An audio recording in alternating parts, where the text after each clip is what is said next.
Coucou tout le monde et bienvenue. Ça me fait extrêmement plaisir de vous retrouver pour cette nouvelle année. Je vous présente tous mes bons vœux dans la santé, le bonheur et beaucoup d'amour. Et gastronomiquement, j'ai réfléchi aussi à cette année, comment j'allais l'orienter, ce que je voulais vous proposer et partager avec vous. Aussi, je vais vous proposer des recettes sur différents thèmes. Les recettes que je rate d'habitude ou que je n'arrive jamais à faire, je ne sais pas pourquoi. Donc je vais m'entraîner pour pouvoir vous les proposer. Des recettes que je n'ai jamais fait.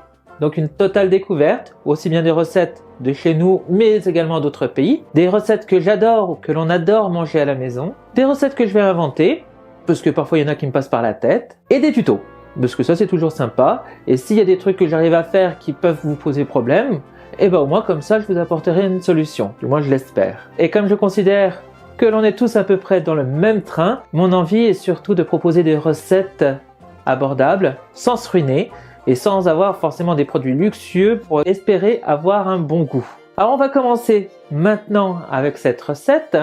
En fait tout simplement aujourd'hui nous sommes dimanche, c'est l'épiphanie et hier pour le fêter entre amis j'avais fait une recette traditionnelle espagnole que mes beaux-parents, que ma belle famille adore, que j'ai goûté et qui est vraiment très très bonne. Donc du coup j'en avais fait une. Et c'est là où on m'a dit oh il faudrait que tu la présentes et tout, je suis sûr que ça pourrait plaire, ça change de la galette.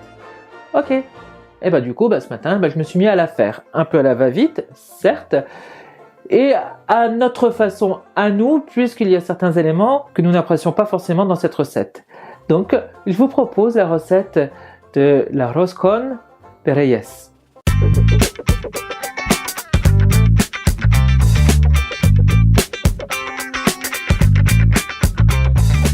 Vous allez voir, c'est un délice. C'est à mi-chemin entre la brioche et le cake. C'est extrêmement fondant, léger et vous pouvez aussi bien le manger au petit déjeuner ou en dessert à tout moment de l'année. Donc faites-vous plaisir.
Une fois que vous avez fini de monter votre couronne, par-dessous, c'est à ce moment-là que vous glissez une fève dans la pâte. Traditionnellement, en Espagne, c'est une fève à l'effigie de l'enfant Christ. Après, vous prenez ce que vous voulez, ça c'est selon votre désir. Si vous réservez ce gâteau pour un petit déjeuner qui est vraiment excellent ou pour tout autre moment, eh bien dans ce cas-là, mettez pas de fève, c'est pas utile.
C'est dans cette partie de la recette où pour le décor, on ajoute très souvent des fruits confits. Vous lisez, c'est notre recette, les fruits confits on n'apprécie pas énormément à la maison. C'est pour ça que je n'en mets pas. Sinon vous pouvez en déposer par le dessus pour décorer et puis mettre un festival de couleurs.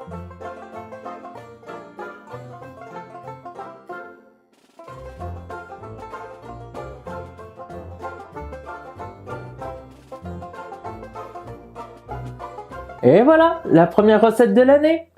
Pour ceux qui n'ont encore pas fêté les rois ou qui doivent encore la fêter dans les jours à venir, ça vous fera une recette supplémentaire qui vous changera un peu de la frangipane. Ceux qui veulent la goûter et s'en servir tout au long de l'année, allez-y, faites-vous plaisir, c'est vraiment succulent, vous allez voir. En tout cas, marquez-moi dans les commentaires ce que vous en pensez. Pour moi, ce fut un grand plaisir de revenir, de vous la présenter. J'ai hâte de vous présenter les futures recettes et ce qui va arriver sur la chaîne également. Pour le moment, je vous fais de très gros bisous et je vous dis à la semaine prochaine.